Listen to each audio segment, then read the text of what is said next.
Hashem, we're going to be learning tonight with regarding this inyan of Simcha. We all know this is a topic that many of us, are in dire need, that a person really needs a Simcha to survive. In Breslov teachings, it doesn't just say that it's like a nice quality to have Simcha and great, that's good to throw on all the midot tovot.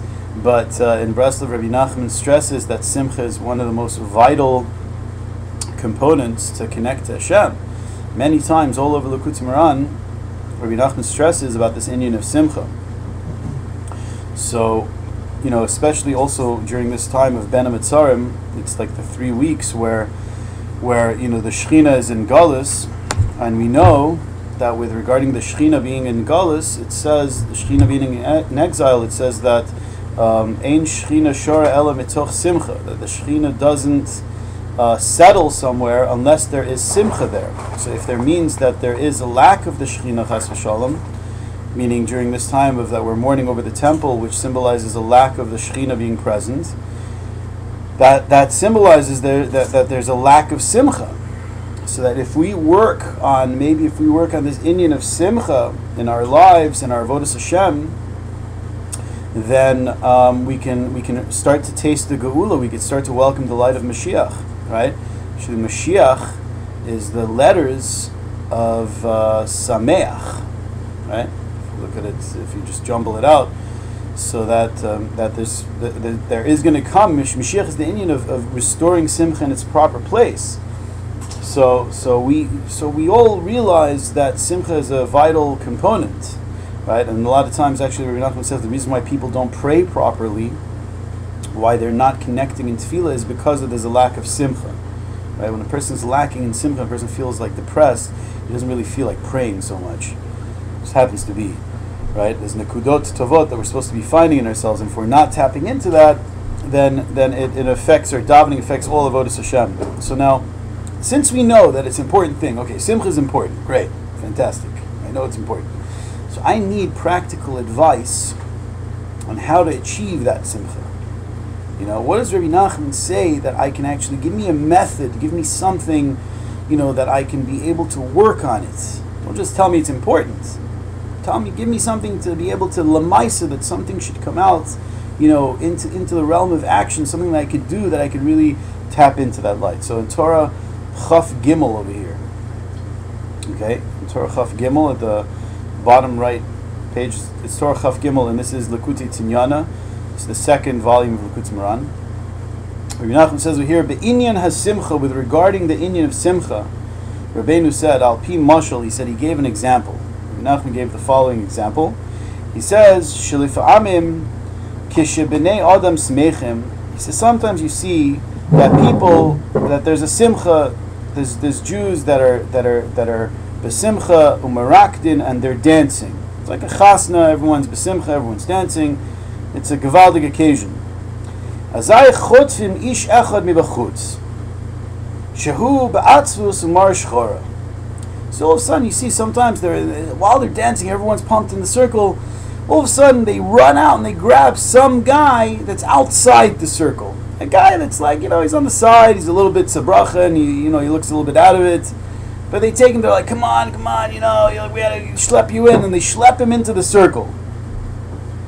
Specifically, a guy sometimes that seems a little bit out of place, a guy that seems a little bit, Rebbe Nachman says, could be depressed, he could be a little bit down.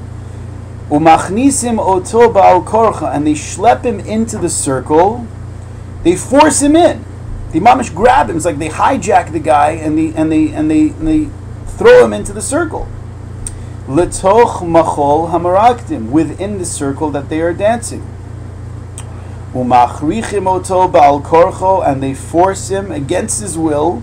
Sheyes sameach imahem gamkein, that he should be besimcha with them also. Very interesting. And then the Rebbe says over here, you should know, Kain yesh be'inyan hasimcha. So too is the inyan of simcha.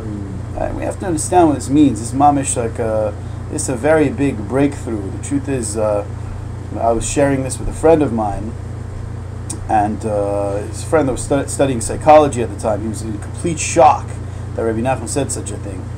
So let's just see what Rebbe Nachman is getting. It's a big revelation over here. He says over here, so we understand the mashal, right? That there's a simcha going on, like say the mashal, like at a wedding, everyone's dancing, everyone's b'simcha. There's a guy on the outside, he's not b'simcha, he's depressed, and a lot of times we see that we grab him, we schlep him into the circle, right, against his will, and that he should be b'simcha also. So the Rebbe says, Kain inyan of simcha. So too is the inyan of simcha. This is the way it goes. Okay. Ki kisha adam sameach. The Rebbe explains, when a person is b'simcha, azai hamara shechora v'yesurim nistalki minatzad. That when a person is b'simcha, then what happens is that the mara shechora, the sadness, the depression, the suffering that a person has in his life, nistalki minatzad, it sort of like leaves, it escapes from the side. Aval male yetera, but not only that, but even more so, leit ametz lirdof achar hamara shchora dafka. Not only that the power of simcha, when a person makes himself joyous, not only does that have the power that it causes the sadness and depression to want to leave from the side exit, but not only that, but it has a higher virtue, that lit'ametz lirdof achar amara shchora dafka, that it seeks to run after, and this is the way we should be b'simcha, that it should run after and it should like capture the depression. Lachnis oto gam kein betoch hasimcha, to enter it also into this joy, this simcha that I'm feeling. Be'ofen shamar shchora ba'atzma tithapech lesimcha, in a way that this mar shchora, that this sadness, this aspect of the melancholy itself should turn around into joy. Sheyahapech amar shchora v'chol yesurin lesimcha, that the mar shchora, the depression, the sadness, and all the suffering should itself turn into a reason for the joy. Kederech haba letoch hasimcha, like as a path for it to come into the joy. Sha'az migodel hasimcha v'achedva, that if in that scenario, from the great height of joy that is experienced, mahapech kol hada'agot, it has the ability to turn around all of the problems that one might be experiencing, all of the worrying, va'atzus, all of the depression, v'amar shchora, shelo l'simcha, it has the power to turn around all of the sadness, all of the problems, all of the anguish, and to turn it around into joy itself.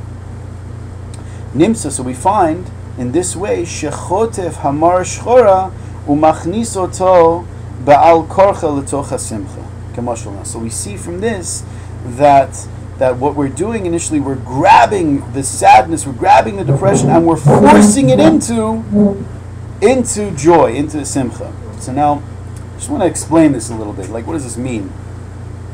You know,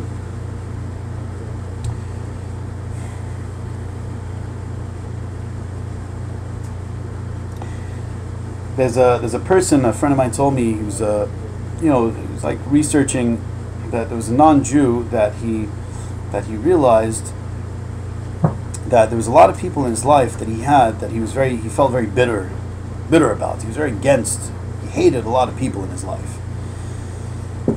So this guy was like mamish, like let's say a middle-aged man living in mid-America, and he went to the doctors, and the doctors told him that not only is he so sick that he contracted a certain disease, but he had a very short amount of time to live. He had a few months to actually live. So then he added a few other members to this list of hatred he had, and he added the doctors. So the doctors, they don't know what they're talking about. He started hating them too. He was full of hate. So then he said once that he was thinking one time, he took one guy that he hated, and he envisioned the guy, and he started thinking about him, and he started saying, why do I hate him so much? Like, bottom line, what has he done to me that makes me hate him? So he started realizing that, hey, maybe it's not because what he's intending to do against me, it's maybe what's caused, what reacts inside of me, of my own insecurities about myself, that's triggered off when I'm around this guy. And because I'm feeling insecure about myself, because I see he's secure in those areas, that causes me to hate him.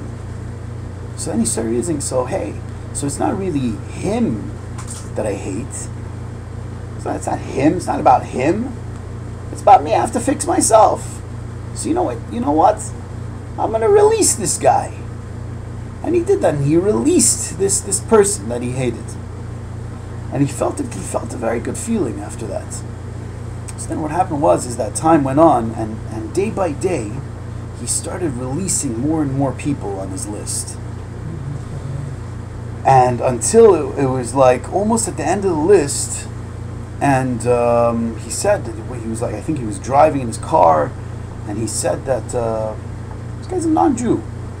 So he was driving in his car, and then he just all of a sudden a certain joy, a certain simcha came into him that he never felt before. This like unbelievable like lightness, like it's okay, like I'm not against anyone, and like life is good, and it was like unbelievable, like this revelation that just like it's everything's gonna be okay, and this like hope, this like everything's like everything's in its proper place, everything's is the way it's meant to be, and he released so much anger inside of him that he felt this kind of euphoria.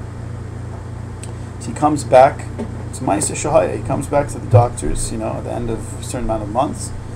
And these same doctors that told him that this disease was like taking over him, and he had a short amount of time to live, they were completely shocked. It was like a mamish, like they had nothing to say, because when they checked him again, they said like the disease was completely gone.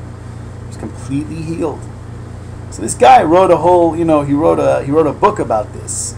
I think you could research it. It's called the Sedona method. You can check it out online, maybe. But I didn't see it. My friend was telling me about it. But there's breakthroughs in psychology these days that people are realizing that the only way to achieve real joy is from opening those doors that were once closed inside of me, that had sadness in there, that has issues. Opening that door, taking out the issue, looking at it. In a certain sense, what Rebbe Nachman says, dancing with it. That's what it means, because you're dealing with it. You're dancing. You're holding its hands. You're like schlepping it, like I'm facing you. I'm here. Let's go. Let's work. And when you can do that, when you can take the flashlight and shine in all those dark areas of your life that you had closed, he says, then you're going to hit something that's called Simcha, real Simcha. Emistika Simcha, real joy. A lot of times we think, what's Simcha? We think that, okay, you go to a chasna, you do a little shtick, you do a few somersaults, maybe wear a red nose. That's besimcha. You crack a joke, that's true. There's inyanim, and the Rebbe says, I think in the next story, the Rebbe says that that's really, in order to achieve simcha, you need an aspect of milei deshtusa, sometimes foolish things some silliness in order to become a simcha. It's definitely true, and there's a deep reason behind that.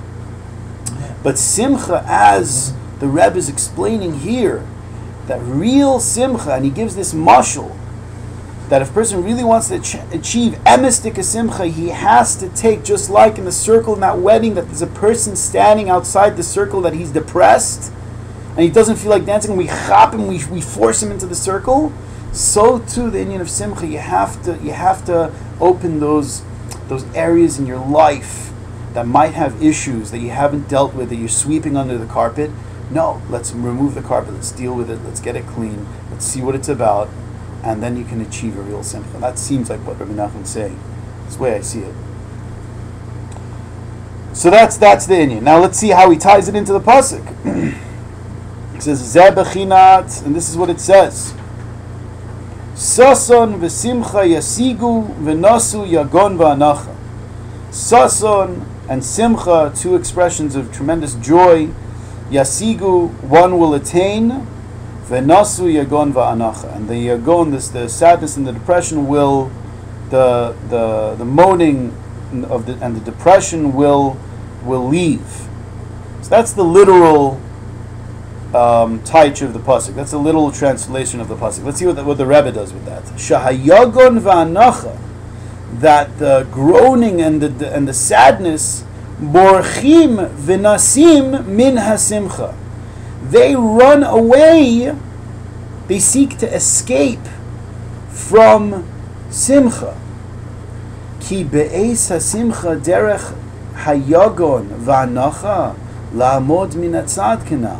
Because we said that when a person is joyous, then the yagon and the anacha, the sadness, the depression, all these bad feelings, it stands to the side. It mamish like leaves space for the simcha, like it can't handle this thing of simcha. Aval tzarech lirdof achareim, but not only that, but the Rebbe says you have to run after it. Not that just like, okay, you know what, I have major issues in my life, and like, chas v'shalom, and like there's a lot of problems, and I'm like really sad and depressed, and like it really stinks. But I'll just leave that on the side, and like let's just like laugh a little right now. You know what I mean? Like, okay, that's one madrega. That's okay. That's true. That's the nature of what happens. Like when it comes to laughing a little, all the sadness, depression we put to the side. It goes to the side. But he said, deeper level is that no, that the simcha should like run after the sadness, depression, and capture it, and be like, no, you're mine. I'm going to shove you in the circle right now. There is no yagan, there is no sadness, depression. Like let's get out of it. You know what I'm saying? Mamish dealing with it. Ula sigam, ula agiam, to reach it and to attain it. Lahachnis ota dafka letocha simcha, to enter the sadness and the depression within the joy canal. Vezeu sason vesimcha yasigu. The sason and the simcha will attain. It'll capture that what shasason vesimcha yasigu. They will attain veyitpasu et yagon v'anacha. They will capture the yagon and the anacha. Shem nasim uborchim min simcha. That they're trying to run away from the simcha. The sadness, like, okay, you know what? This guy's like besimcha right now. Let me like make space, But no, to actually, Rebbe Nachman says, the deeper level is to be able to capture it, to bring that in, that from the sadness and depression to emanate to this level of simcha. Now we have to explain what that means. To force that also into the simcha. There is yagon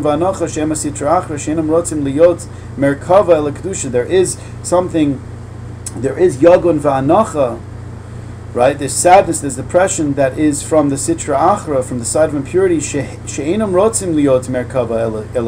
not want to be a chariot for holiness.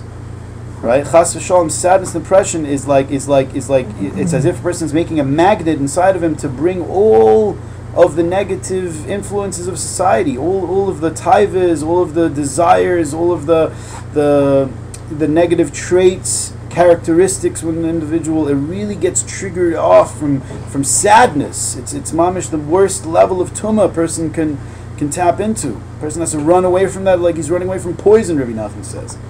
Therefore, that since they can't be a chariot for holiness, right? Therefore, they run away from joy, because joy has to do with godliness, the proper joy, the real joy that we're talking about. We're not talking about the joy of fools. We're talking about the joy of real joy, real emistik simcha. Al kein tzarech lachriach otam lachnisam otam letocha kedusha. Therefore, a person has to seek to bring that also inside of the holiness, tahainu asimcha, meaning inside the level of joy, bal korcham, against their will. Now, a few things. One is that the Rebbe said over here that we have to transform the sadness, depression, to bring it into the joy. What does that mean? That's one level.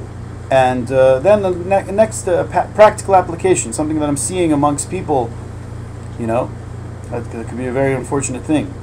This is what I want to say. Unfortunately, a lot of people I see that let's say they have an issue, and they specifically make so many boundaries around it that like no one can enter here. Like, this is a messed up situation. Everyone, you're out. Even myself, I can't face that thing anymore. There's a really dark area inside of me. And I'm putting some serious padlocks on it. I never want to go there. Many people walking out there have this. It's very sad. It's very scary. Okay, so listen, I'm about tshuva too. There was areas in my life that, I wanted to clean up. There was dark areas, but you know what? One of the first things of tshuva is that, I'm going to open these things to you, God. I'm going to talk to you about it. I'm going to shed light into these dark areas. That's Aleph. That if we see that if we're doing this chas v'shalom, if there's areas in our life that's dark, don't shut the door and put padlocks on it. Open it to Hashem. Right? That was the Indian Erev Rosh Hashanah, specifically to go to Rabbeinu, that he demanded that you tell him everything in your life.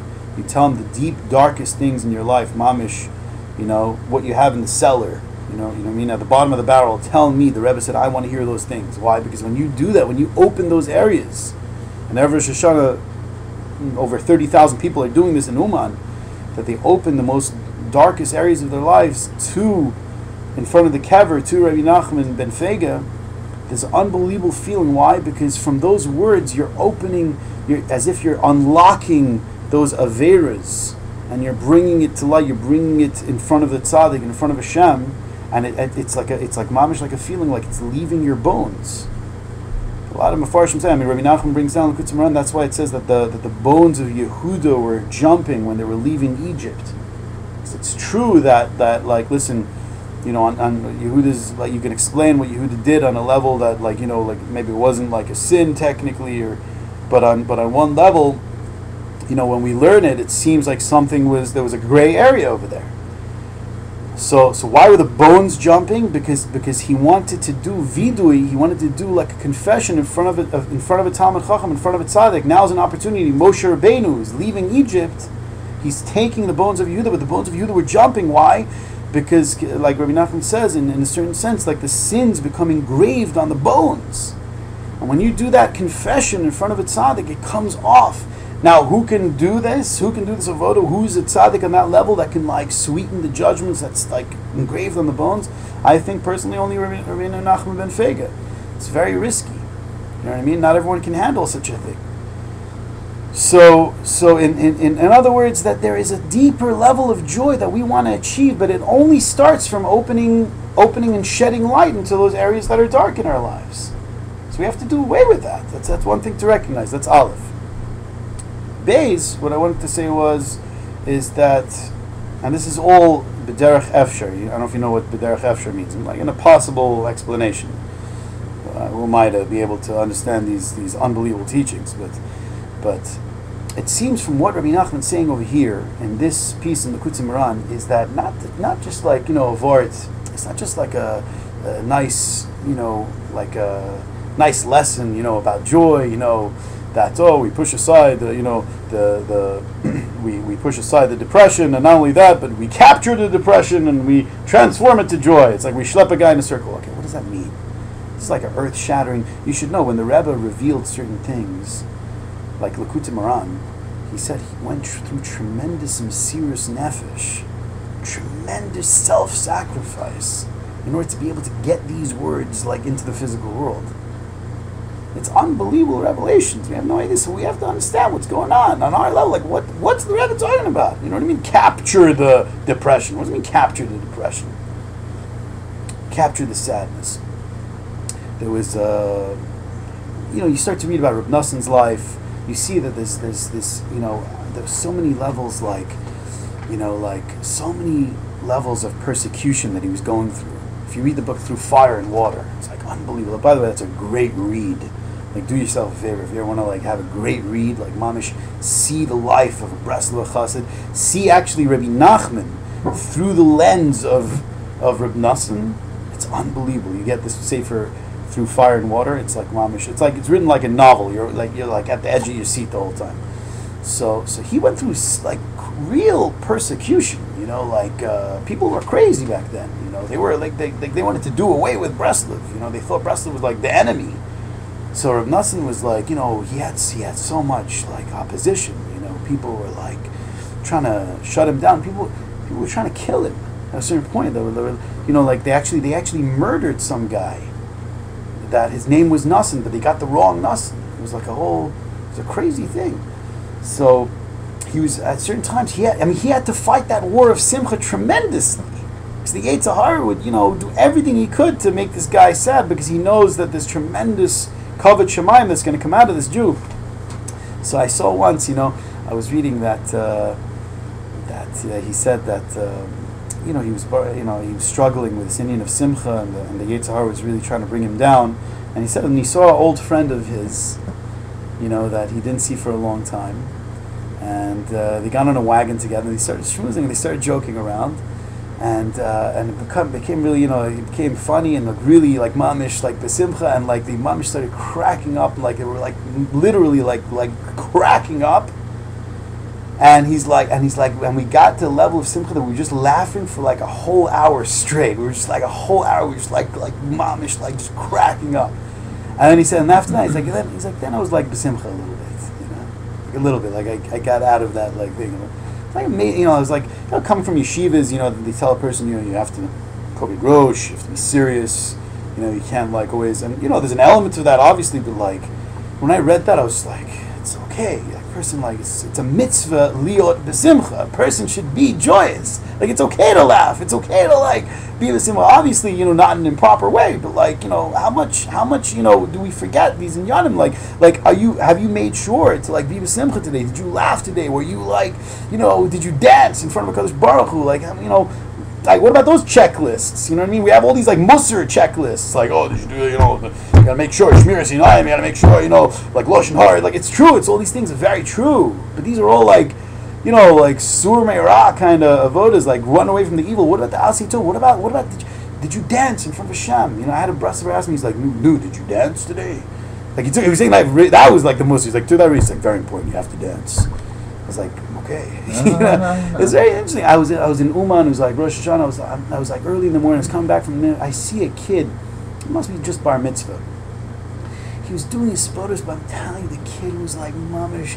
He was dancing in the front of Hashem like it was Simchas Torah. He was doing this like kind of step. Like, I don't know if I could do it right. He was like doing this like crisscross step. It was like really weird. It was like, but it was awesome. He was like dancing in front of Hashem. I was like, Hashem, I love you. It was like, and it was like so beautiful to see that here's a joyous child, a joyous Jew dancing in front of his Creator, doing his spotters. Like, what's a greater level than that?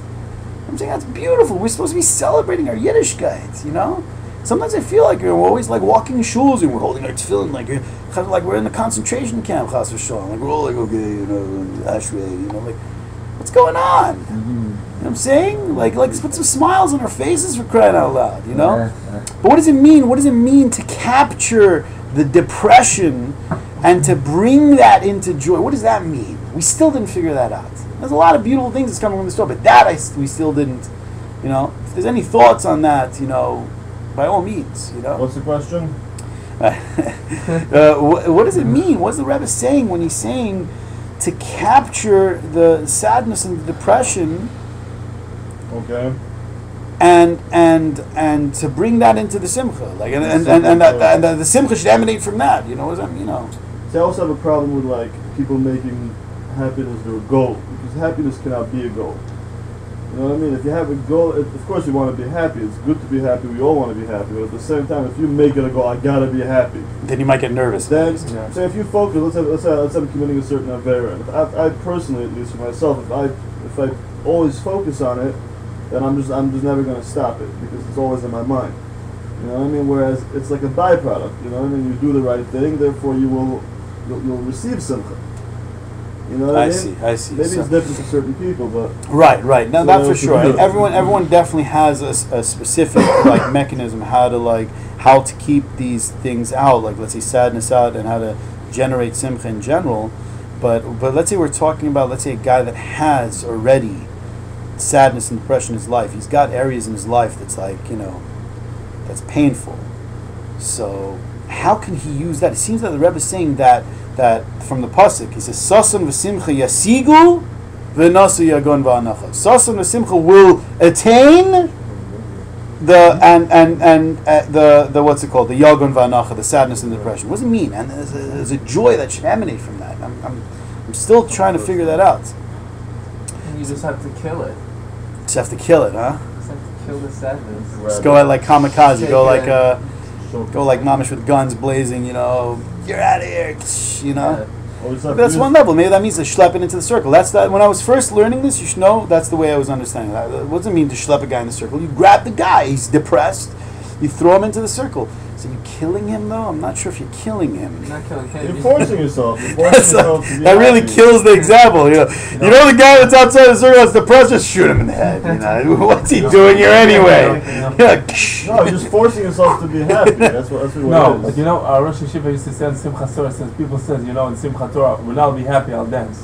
He says, no, dance, you'll be happy. He says, that's it's like the, you know, since you want to be happy, don't strangle yourself. Just You know, just there's crack a joke. there's a Just mi- there's a something. Maisa like that with the Chos of Lublin that they say that I shared with you before. That the Maisa that was on it was actually on Rosh Hashanah that the Hasidim were dancing by the Chos of Lublin. They were like, you know, it was after davening. They were like, you know, Hey and Tzaddik, or like the Simcha.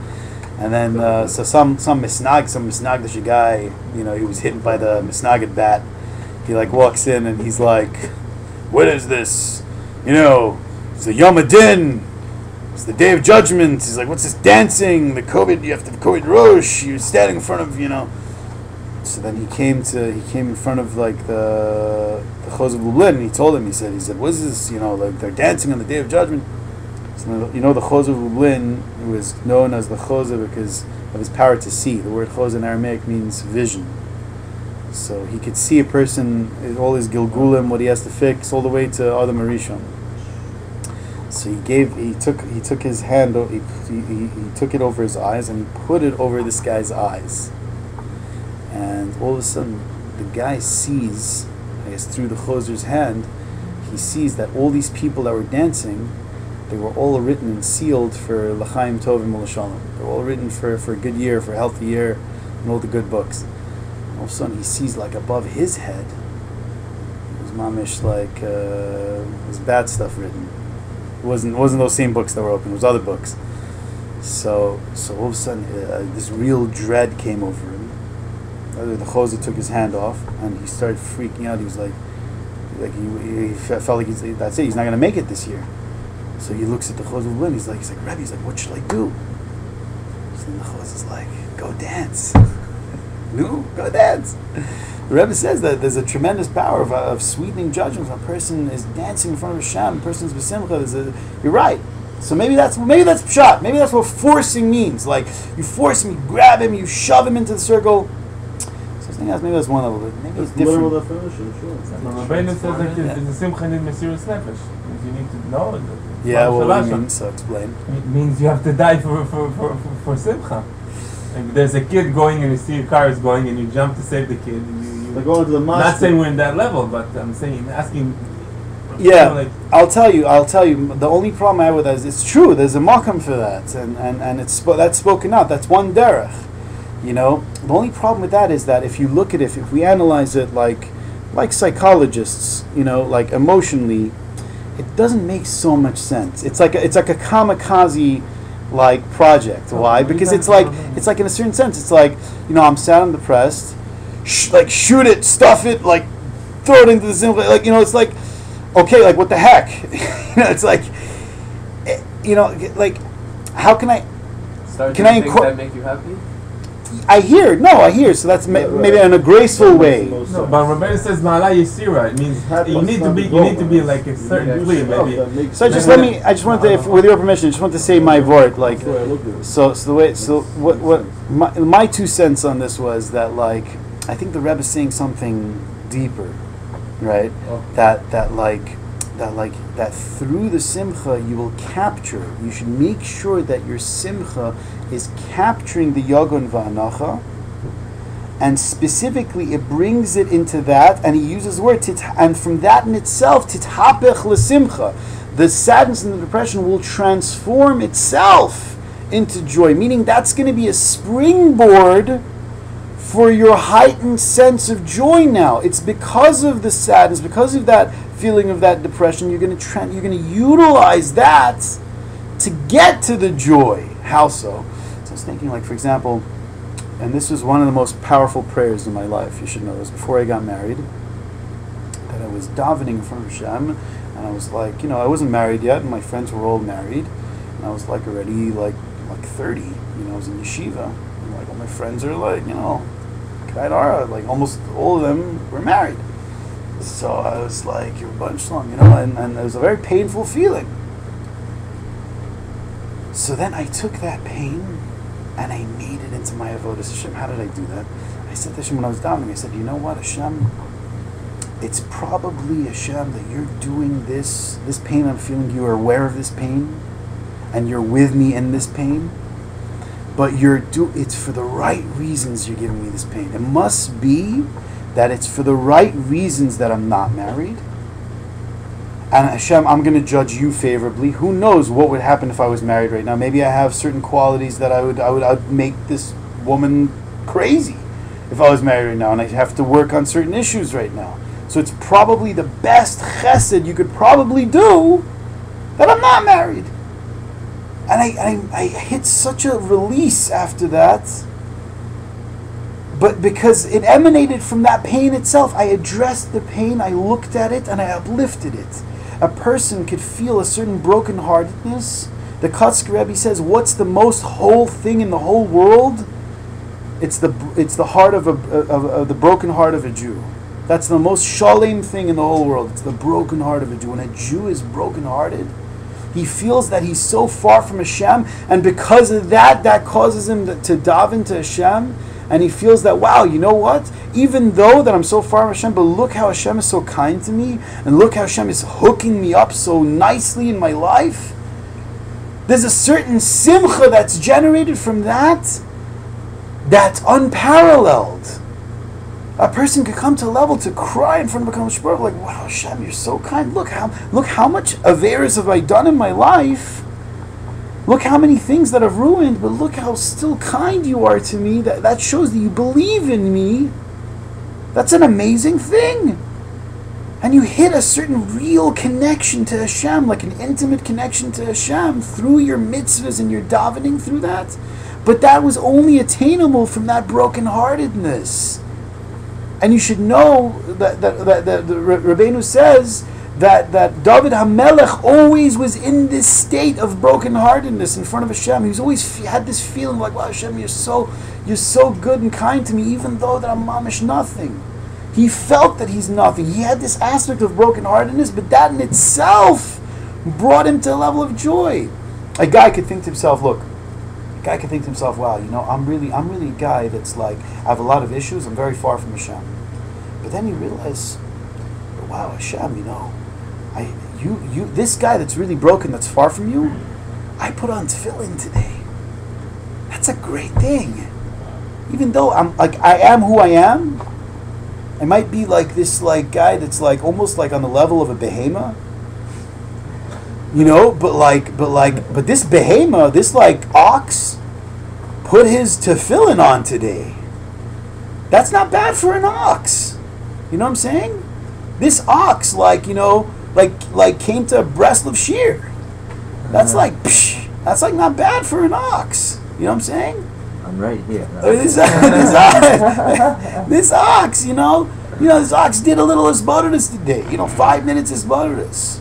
That's not bad for an ox.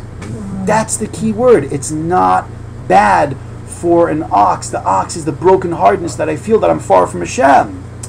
There's a joy that comes from that. But let's say if I don't feel like I'm an ox. Let's say I feel like I'm the man. You know what I'm saying? Like I'm like spiritual Dan. I've got it going. I'm like a guru. I'm not only spiritual. I'm like a guru. Okay, so this guru put on tefillin today. Psh, big deal. Everyone puts on tefillin. Your wearing tefillin should be on a such higher level, but it's not. So you're nothing. Then everything stinks, right? Then it's like, okay, so you did hisbodedus, big deal. You need to do 60 hours hisbodedus, okay? Not 6 hours, 60 hours. Then maybe you'll have hope. You know what I'm saying? That's messed up. See, that's building yourself up. You're coming in thinking like you're all b'simcha and you're the man, but really, and then everything tastes like garbage. Do the opposite. That you feel like, now I'm brokenhearted, it's true, and you're facing the mule, you're facing the ox, and you're like, I'm a behemoth, but you're like, wow, this behemoth put on tefillin, that's great, that's not bad for a behemoth. This behemoth daven shachris, I gotta hand it to him. You know what I'm saying? then you can reach a certain simcha, like, wow, Hashem, I love you. You hooked me up to daven. You got me to focus a little bit on Avodas Hashem. That's great. That's not bad. That's awesome. Thank you, God. Shabbos is a different Shabbos. Yom is different. Yom. All these people. He said, Rebbe Nachman one time, he looked at Rebbe Nachman, he said, you know why Rebbe Nachman's great? He said two things. One, because one of them is not really concern us, because that's like amazing ability. I don't know what it means really. He said he's able to look at a tree and say how many leaves are in this tree, like just from looking at it. And maybe he's a genius. I don't know what that means. The second thing is that he's a smooth, slick piece of mud. How's that for praise? You know what I'm saying? Smooth, slick piece of mud. So I understand it in many different ways. One way, why smooth, slick? Why slick? Because that means like anything that lands off it, it slides right off. Like nothing's got anything on it. He's just like, oh, whatever, it's all good, you know. One time somebody asked him, he asked the Rebbe, he said, you know what? He's like, the Rebbe was talking about his Tommy. He's like, I got this Talmud Nassim, he's a jam. So he's like, how can I find him, Rebbe? I want to find him. Because he wasn't around. He says, you know what? He's the kind of guy that if you go into the middle of the street and you hold up like a quarter, he's like, look, who wants to buy me a bagel? I feel out of it. Can someone just go buy me a bagel? He's like, there's going to be one chassid running up to you and be like, sure, what kind of bagel do you want? It's like, that's Nassim. And Kahab, the guy went on to the market and he was like, who wants to buy me a bagel, man? And some chazkin was like, yeah, can I help you? He's like, what kind of bagel? You know? And that was like Reb Nachman. He's like just so humble. He's like, yeah, he held himself like mud. He held himself like mud. Can you imagine? He yearned for God because he felt so far from God. So it's like, that's a good thing? Yeah! The brokenheartedness, not the sadness, depression, that you use that, you uplift that to the next level. Yeah, it might be, on an impure level, it's sad. On an impure level, it's depression. That's bad. That's messed up. Yeah. I'm going to take that and I'm going to bring it into the circle. How am I going to bring it? I'm going to uplift that and bring it into Avodas Hashem. I'm going to stand here in Rav Cohen's minyan. Everyone's going to be shocked and be like, everyone's so much greater than me. Rabbanu Shalom, I'm a behema, but you love me. That's awesome. You know, I'm going to feel a certain joy that I never felt before in my life. Maybe more than everyone else. I'm going to be bawling. Everyone's going to be like, okay, you know. Why? It's because of that Yagon V'Anacha that I schlepped it into the Simcha now. You hear that? That's nice. You hear the Vart? Yeah. I'm dancing with that, with the brokenheartedness, with the feeling that I'm far from God. And the truth is, you know, I don't think it's my Vart. I was looking at Reb Nachman a little bit. It seems like Reb Nachman might be explaining this way. So I want to read you some of the words of Reb Nachman. Okay. It says over here like this. You guys ready? It says, B'lekutei halachos. It says over there, Kosav. It says, Haklal shetzarech adam liyos b'simcha tamid. This general rule that a person should be b'simcha always, and that he should overpower. V'litzgaber b'simcha kol kach. He should be so strong in this aspect of joy, of simcha, ad shiachtof et hayagon v'anachad, until he can grab the sadness, right? The groaning that he has, the krechsing that he has inside of him. Shehem kol amar shchor avatzis, which symbolizes all of the sadness, all of the depression that's inside of him. Yachtov osa v'yachnisam letoch hasimcha bal korchem. You have to grab that, the Rebbe says, and you have to force it into the simcha against its will. Ad shiafoch hayagon v'anacha l'simcha, until you can transform the sadness into joy. Ki daika al yidei. Now Rebbe Nachman says, because specifically al yidei masha bal davar machnis belibo yagon v'anacha amar shchor, specifically from that the Yetzer Hara enters into a person's heart, this sadness, this aspect of depression, al yidei zeh daika yes sameach ma'od, that you're going to make from this, you're going to become tremendously joyous. Wow, ki yomar belibo, because you're going to say in your heart as follows. You're going to say in your heart as follows. Afal pi shani rachok kol kach ma Hashem yisbarach, even though that I'm so far from Hashem, afal pi chen ani mezera Yisrael, I'm still a Jew. However you look at me, I'm still a Yid, right? Velo asani goy, and Hashem didn't make me a goy. V'ani zoche b'chol yom lekayim kama mitzvahs, and every day I'm zoche to do a few mitzvahs. For example, tzitzis or tefillin, v'kama brachos. You know, I say some brachos, not all of them, but some of them. v'diburim kedoshim. I say some holy things in betfilo, betorah, shani zoche lomar b'chol yom v'yom, that every day I try to chop a little bit. V'adrabah, and just the opposite. Zehu ikar simchasi, that this is the main source of my joy. Shemeruchak kamoni, that someone that's so downtrodden, so far from God like me, Yizke, that he merits. Gam kein laniach tefillin b'chol yom sharei kitri demalka, that I put on my head. I put on that this guy can put on tefillin, which is the garments of the king himself, as known in Kabbalah. There's many mitzvahs that a Jew does every day. The Rebbe Nachman says someone that really strengthens himself to come to this type of joy, the broken-hearted joy, until he can take all the broken-heartedness and he can turn that into joy. He says it's a very powerful thing. V'rak zeu ikar mitzvah simcha. He says this is the ikar mitzvah of simcha that the Rebbe is talking about. Liyot sameach kol kach, that you should be so joyous, ad sheyahapo chayagon v'anocha l'simcha, until all of your sadness and depression will transform itself into joy. It'll be contagious. It won't push it away. It'll use it. It'll bring it into the circle. And you should know, according to Kabbalah, when you do this, Nasi Yechudim Gedolim, you're making big unifications in the heavens. There's tremendous, mysterious things that's happening because of what you're avoda now. V'shashuim Gedolim Ma'od Ma'od, tremendous delights in front of the heavenly throne. Lamala Lamala B'chol Alomas, in all of the worlds you are affecting from this avoda. Kasher Havinanu mitoch divrei Rabbeinu. This is what we understand from what the Rebbe was saying. B'shah shezachinu lishmoa chidushim niflam b'noram hazeh. At the time that we were zochet to hear these amazing chidushim, shemahapech hamar shchara v'chol yagon v'anachal l'simcha. That a person can transform all the mar shchor, all the sadness, depression to tremendous joy. So, guys, I wanna just like mamish give us a bracha that.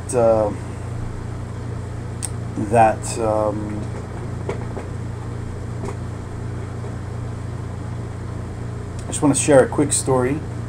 One time it happened with one of the Ger Rebbe's. He asked one of his Hasidim, he says, he was going on a business trip. He was traveling to a certain town, I think France. He says, when you go over there, he says, I'm just wondering if you could do me one favor. He says, sure, anything for the Rebbe. This is like 30 years ago, 40 years ago. Right? Smoking wasn't considered such a bad thing back then. They didn't discover that it was so unhealthy. So he says, do me a favor. He says, when you're in France, he says, just buy me a cigar, if that's okay. So the Mechas is like, of course, anything for the Rebbe, So he says, okay. And he says goodbye and gives him a bracha. He should be successful. And so all of a sudden, the guy's on the business trip. He's working and he forgets so much. One thing ties to another. He planned out that he should go at some point to a special cigar store and buy mamish, like the real deal, But he all of a sudden he's riding back to the airport. All of a sudden he hits him. He's like, I didn't buy the Rebbe a cigar. He's like, what am I gonna do? So he tells the cab driver. He's like, can you just pull over to the newsstand? I gotta get something. He said, well, okay, right over here. So he pulls over. But he had to catch his flight. So he runs. He's like, do you have a cigar? Anything? He's like, we have these. I don't know, Phillies. Whatever. It's like, okay, so fine. He gets it for him, and he comes back. Finally comes when he's back. He comes to see the Rebbe. He walks in and he's holding this this little cigar, and he's like, Rabbi, I just want to say that I really had in mind that I should make time the trip and go buy mamish a nice cigar, but I remembered last minute, and so I got this. It's not the same, but so the Rabbi looks at me. He gives him a little what are you talking about? He looks at him. He's like, you think I care about the cigar? It's like, the reason why I told you to get me a cigar is that because even when you're in France, I wanted you to remember that you have a Rebbe. I didn't want you to forget that you have a tzaddik, that you have a Rebbe in your life. So we have to know that even when we're down, when we're depressed, that we have a Rebbe, we have Rebbe Nachman ben Fega, that he sheds light in those dark areas. When other Rebbes are just like, I don't know, you gotta work that out. You gotta work that out.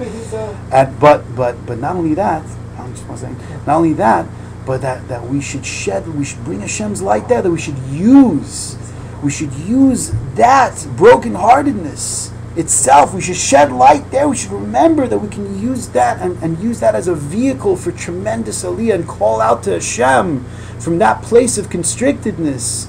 From there, you can reach tremendous goals, just like the Jews coming out of Mitzrayim. Mitzrayim means constriction. From that place of constrictedness, from the Yogan V'Anacha, to reach a tremendous Simcha, Mitzvah Hashem, Simcha La'artzecha, Sasan Li'Recha, Mitzvah Hashem with Mashiach Tzidkenu B'Karov. Amen.